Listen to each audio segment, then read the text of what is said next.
Os prefeitos cearenses eleitos neste ano de 2024 já começam a ser aliciados pelos governos federal e estadual com vistas às eleições de 2026, quando serão eleitos o presidente da República, os governadores dos estados, 2 senadores da República em cada estado, os deputados federais e deputados estaduais. Os prefeitos eleitos do Ceará estão sendo convidados para um encontro hoje, que até aqui estava sendo mantido em sigilo. O encontro estava sendo mantido em sigilo até aqui, como se sigiloso pudesse ser um encontro que visa reunir até 400 pessoas.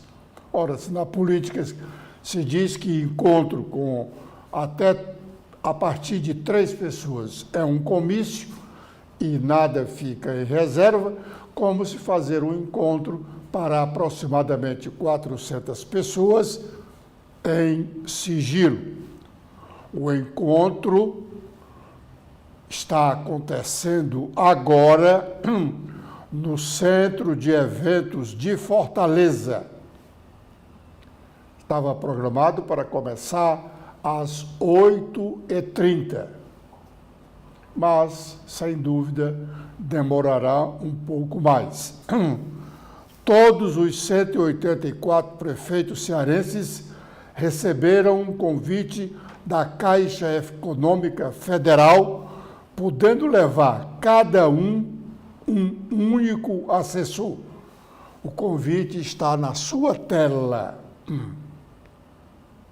Há alguns construtores que trabalham com prefeituras se engalfinharam para conseguir um convite e ter acesso ao encontro. Pouquíssimos conseguiram. E conseguiram, óbvio, por porta de travessa.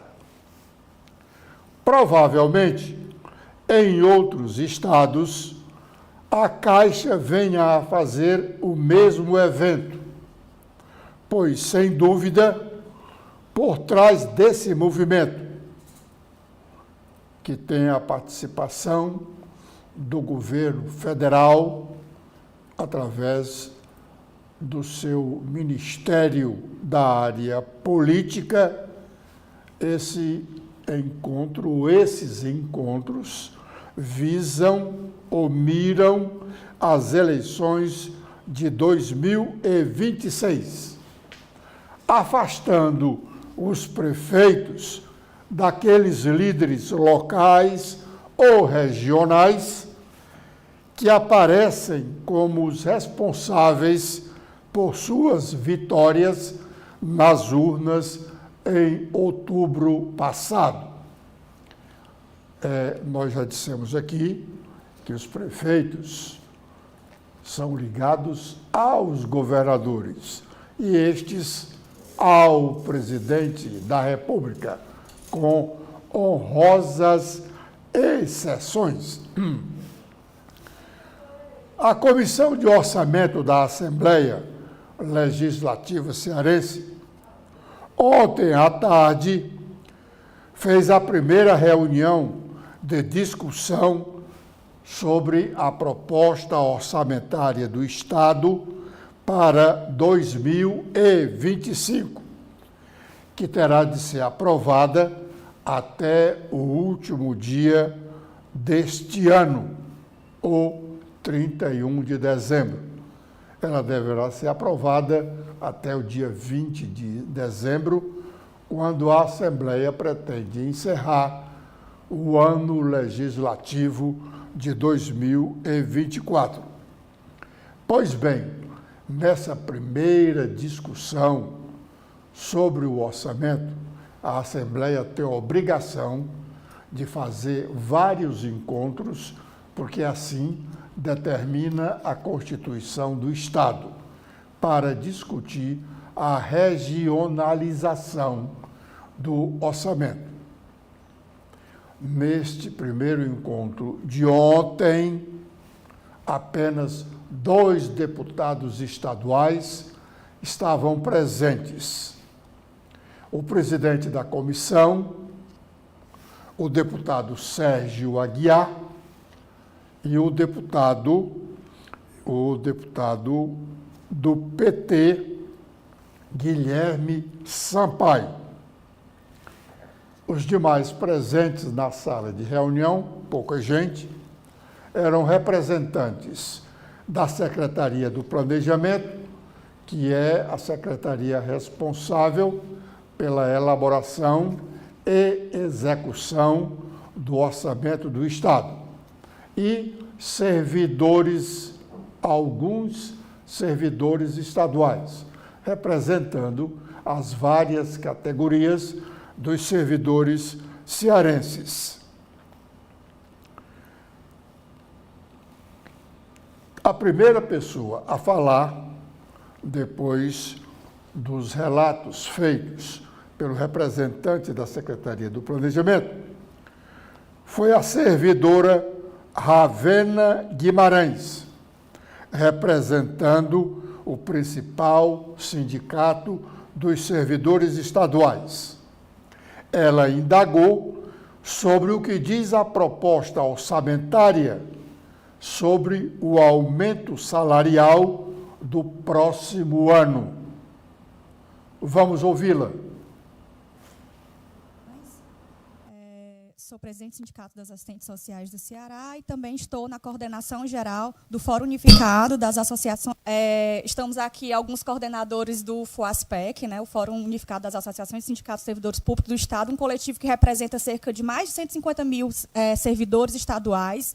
E a gente, inclusive, já protocolou a pauta da campanha salarial dos servidores do Estado 2025, né, na CEPLAG. Tem uma MEMP, né, que é a Mesa Estadual de Negociação Permanente, onde a gente dialoga lá com os secretários, tanto o secretário Cialdini como o secretário Garrido. E essa mesa está acontecendo de fato, o diálogo com o governo de fato está acontecendo mensalmente. Só que o que acontece, que é importante a gente também colocar aqui, porque está diretamente ligada com a Lei Orçamentária Anual, que é quanto que será o reajuste salarial dos servidores do Estado do Ceará para 2025, sendo bem objetiva e direta, né? É isso que os servidores do Estado querem saber. De que forma é que esse reajuste vai se materializar nessa LOA que foi aqui, esse projeto de lei orçamentária, que foi muito bem apresentado aqui pelo Luiz, mas de forma direta. A gente sabe que os dados são técnicos, a gente entende, né, de administração financeira orçamentária, a gente sabe que o orçamento ele tem esse dado mais frio e mais técnico, mas o que os servidores do Estado do Ceará querem saber é se vai ter reajuste salarial para 2025, de forma bem clara. Então, de que forma é que esses dados se apresentam aqui? Nós já levamos, inclusive, essa inquietação para a mesa de negociação. Ficou de ser instalado uma comissão com os representantes dos servidores, para que, a partir dessa comissão, a gente pudesse viabilizar, tendo em vista que a gente sabe que até o final do mês de dezembro essa LOA vai ser aprovada aqui. E a gente quer que isso seja, de fato, uma resposta positiva para os servidores, tendo em vista, inclusive, que ano passado os servidores amargaram algumas perdas, porque o reajuste, inclusive, o governador ressaltou que foi 1% a mais da inflação, só que ele não concedeu o retroativo. Ou seja, nós temos no Estado do Ceará uma lei da database que determina que todo o reajuste salarial do servidor público do Estado do Ceará tem que ser concedido no dia 1º de janeiro. Isso é lei, desde 2011. Quando o governo ele desobedece a lei da database e ele coloca o reajuste para metade do ano, ou seja, os servidores passaram 6 meses sem reajuste. Então, assim, é isso que a gente quer que não se repita. A gente espera que o governador, dessa vez, ele de fato cumpra a database, cumpra o reajuste, a revisão geral anual, é sempre importante ressaltar, é um direito constitucional garantido a todos os servidores do Estado, para que eles não amarguem mais ainda perdas salariais, e que só quem sofre no bolso, de fato, é o servidor, que na verdade, merece, na verdade, é valorização. Então, a gente está aqui para representar esses servidores e ouvir, né, da CEPLAG, ouvir aqui dos deputados, que a gente já parabeniza pela iniciativa, né, e por ter dado esse espaço aqui para que a gente, de fato, leve essa resposta, que é isso que os servidores querem ouvir. Muito obrigada. Bom, a Ravena falou no ano passado. Na verdade, foi neste ano de 2024. Aliás, isso gerou até um mal-estar com um dos aliados do governo, o deputado estadual Renato Roseno. O deputado Renato Roseno, no início deste ano, foi à tribuna da Assembleia dizer que havia sido acertado com o secretário Valdemir Catânio. Ele ainda não tinha deixado o governo para ser candidato a prefeito de Caucaia. Então, numa reunião com o secretário Valdemir Catânio, ficou acertado, segundo o relato do deputado Renato Roseno, da tribuna da Assembleia, que os servidores do Estado iriam conhecer os índices de majoração salarial deste ano de 2024 no início do mês de abril. E que o governo tinha garantido que ia dar 1% a mais do que foi a inflação do ano passado, de 2023. O deputado Renato Roseno foi surpreendido porque o governador anunciou a majoração salarial dos servidores antes do prazo, abril, que ele, Roseno, havia dito ter sido acertado com o secretário Valdemir Catânio. E ele também havia dito, Roseno, que a majoração teria o efeito retroativo, isto é, seria a majoração a partir do dia 1º de janeiro, que é a data base dos servidores do Estado do Ceará, como relembrou aí a servidora Ravena. E o governo não retroagiu. E isso trouxe uma frustração muito grande para os servidores e uma decepção para o deputado estadual Renato Roseno. Vamos ver que posição adotará o deputado já a partir de agora em relação a essa questão de majoração salarial dos servidores do Estado a partir de janeiro do próximo ano. Mas ainda nessa reunião da Comissão de Orçamento da Assembleia, ontem à tarde, uma outra servidora se manifestou no mesmo tom, mas aí defendendo especificamente uma categoria, a dos enfermeiros. Falou a representante da categoria, Givana Lopes. Vamos ouvi-la. Meu nome é Givana Lopes, estou na vice-presidência do Sindicato dos Enfermeiros do Estado do Ceará e também sou dirigente sindical do Sindisaúde. A nossa coordenadora aqui, a Ravena, já explanou muito bem. O nosso desejo, a nossa ansiedade é justamente de querer saber quanto que vai ser destinado para os servidores, né? Nós apresentamos um estudo. O estudo gira aí para 8, alguma coisa para os servidores, né? É um valor mais do que viável, né? Pelo PIB, tudo que tem aumentado no estado do Ceará. Mas aqui eu me coloco, e não poderia deixar de puxar a sardinha para o meu lado, como enfermeira e técnica que sou, e mostrando que a gente sabe que os dados brutos, né, como o Luiz apresentou aqui, e até a Nayana explanou aqui, falando em relação, porque eu questionei a questão da saúde. É porque a gente vê realmente que hoje nós somos a força de trabalho no Estado, de servidores públicos estaduais, nós não somos nem 15% da força de trabalho dentro dos hospitais. Nós sabemos que a maioria desse dinheiro, que realmente quem leva, são as cooperativas. Porque nós sabemos e a gente transforma nos contratos de licitação que o governo do Estado faz com as cooperativas, porque quando a gente coloca, a Secretaria de Saúde diz, é horas. Horas são transformadas em pessoas. Quando a gente transforma em pessoas, a gente calcula, como teve um contrato agora só para o SAMU, de enfermeiro, o enfermeiro custa para o Estado um valor de R$7 mil. E esse enfermeiro não recebe este dinheiro. Porque o valor, o que ele recebe não é nem R$2.000 e poucos lá. Então, peço encarecidamente que seja olhado para a Secretaria de Saúde, que seja colocado no orçamento, que eu não sei em que rubrica, onde é que vai estar, porque a doutora Tânia, até em reunião com o Sindsaúde, sinalizou que iria colocar um retroativo do 2021, que foi o ano que nós recebemos. 2021 foi implantada, mas não foi pago o retroativo. Então, ela sinalizou ao Sindsaúde que iria pagar agora em janeiro. Nós tivemos uma reunião da MEMP, da Mesa Setorial de Negociação, que nós estamos há 5 reuniões, 5 meses, todo mês é repetida a mesma coisa. Então, 5 meses, a secretária promete que irá olhar, que irá levar isso para o governo para poder atualizar essas ascensões e não leva. E ela sinalizou, foi ela que fez o vídeo, dizendo que em janeiro iria pagar esse retroativo. E na última reunião que nós tivemos na secretaria, com a secretária executiva, a secretária disse que é a partir de janeiro. Então, uma coisa é você dizer que vai pagar em janeiro. Outra coisa é você dizer que é a partir de janeiro. Então, apenas um retroativo.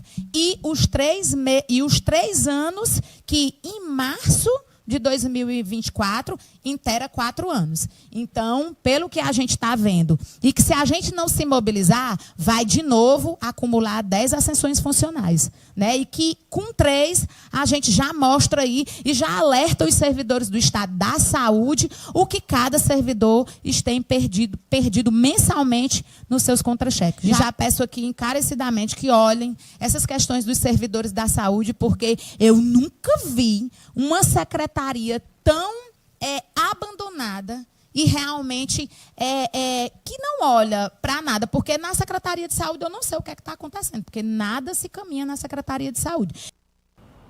Bom, esses discursos das 2 servidoras, sem dúvida, deixaram o deputado Guilherme Sampaio um tanto quanto constrangido. Ele falou ao final da reunião, querendo justificar, alegando ações governamentais em outras áreas, mas não disse nada em relação aos questionamentos dos servidores. Essa história de dizer, como ela afirmou aí agora, a Givana Lopes, de que a Secretaria de Saúde paga por um enfermeiro a uma dessas várias cooperativas que são contratadas para levar servidores ou empregados dela para prestarem serviços ao Estado, o Estado paga, segundo a Givana, R$7 mil por enfermeiro. E o enfermeiro recebe na ponta pouco mais de R$2 mil.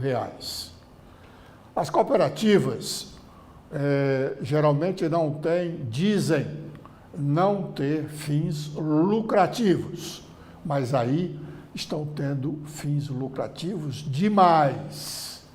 Porque se ela cobra R$7 mil para o enfermeiro, paga, vamos admitir, R$2.500 pelo trabalho do enfermeiro, vamos contabilizar 100% para gastos legais, pagamento de FGTS,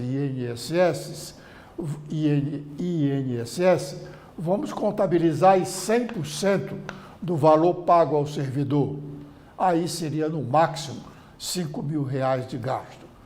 Cada cooperativa ou a cooperativa ganha por cada servidor 100% do que ela paga ao servidor. E isso, para o Partido dos Trabalhadores, para um deputado do PT que defende os trabalhadores, não deve ser uma informação muito legal. Óbvio que ela gera constrangimento. Mas as reclamações dos servidores, os pedidos dos servidores de uma majoração salarial a partir de 1º de janeiro, vai ser muito difícil, eu não digo impossível, mas é muito difícil de o governo atender. Nós já falamos aqui sobre o orçamento, sobre a proposta orçamentária do Estado para o próximo ano. Mostramos, inclusive, tabelas, que elas vão aparecer aí na sua tela. Tabelas que falam, tabelas que mostram o que o governo pretende arrecadar e o que o governo pretende gastar. O governo pretende arrecadar 41 bilhões e 300 milhões de reais no próximo ano. Ele pretende arrecadar 41 bilhões e 300 milhões de reais. E ele tem uma despesa fixa. Ele não pretende ter uma despesa, ele tem a despesa. Essa despesa já existe, ele só tem que pagá-la. Depende do que ele arrecadar. Se ele vai arrecadar os 41 bilhões, Deus queira que sim, tudo bem. Mas se ele não arrecadar, como é que cumprirá o seu roteiro de despesas? O governo vai gastar no próximo ano 20 bilhões 681 milhões 208 mil 660 reais com pagamento de pessoal. Pagamento de pessoal e os encargos sociais. 20 bilhões. Neste ano, ele já gastará 20 bilhões, porque ele estava prevendo gastar 19 bilhões e já estamos batendo as portas destes 20 bilhões e ainda falta ser pago o mês de novembro, o mês de dezembro e uma parcela do 13º salário. Com esta previsão de despesa com pessoal, o governo aqui não está admitindo nenhuma majoração salarial para o próximo ano. Que os servidores fiquem atentos e trabalhem como já começaram a trabalhar publicamente, expressando os seus desejos, suas indignações na Comissão de Orçamento da Assembleia Legislativa, na sessão realizada ontem ao fim da tarde. Uma palavrinha apenas sobre o que registra o noticiário nacional desde ontem, que é o indiciamento do ex-presidente Jair Bolsonaro e outras 30 e tantas pessoas, alguns militares do Exército e da Marinha brasileiras, não tem ninguém da Aeronáutica, ex-assessores do ex-presidente Jair Bolsonaro, segundo indiciamento feito pela Polícia Federal no inquérito deveras meticuloso que foi entregue ontem ao Supremo Tribunal Federal, ou precisamente ao ministro Alexandre de Moraes, o relator desses processos. O ministro encaminhará o relatório com todas as peças do inquérito feito pela Polícia Federal à Procuradoria-Geral da República. É a Procuradoria-Geral da República que tem o poder de denunciar ou não os indiciados pela Polícia Federal. Ele não tem obrigação, o Ministério Público não tem obrigação de atender ao que pede a Polícia Federal no inquérito. Ele tem total liberdade para aceitar o que está no inquérito ou rejeitar, ou pedir novas informações ou mais informações. O trabalho do Ministério Público é um trabalho difícil. É evidente que todos estamos esperando que ele denuncie os envolvidos, os indiciados pela Polícia Federal. Mas o trabalho dele é diferente. Ele vai examinar cada uma das peças envolvendo cada um dos indiciados.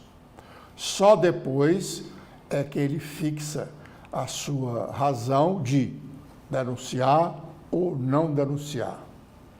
O prazo normal é o que está se dizendo aí, de 15 dias para a denúncia. Mas esse prazo não será cumprido, até por conta da responsabilidade que tem o Ministério Público de denunciar ou não denunciar. Ele vai examinar tudo, repito, peça por peça. Até porque, na denúncia, ele tem que fazer uma denúncia para cada um dos indiciados. Não dá para fazer uma denúncia coletiva, porque os crimes são individualizados. Um deve ter praticado mais de um dos delitos apontados no inquérito e outros podem ter participado de apenas um dos delitos. Óbvio, então, que as acusações têm que ser diferenciadas, até porque as decisões judiciais, as condenações, se houver, terão que ser individualizadas. Portanto, até janeiro, não vamos esperar que essas denúncias estejam nas mãos do ministro Alexandre de Moraes. Dizendo isso, nós estamos encerrando a nossa participação de hoje neste primeiro bloco de Notícias da Manhã.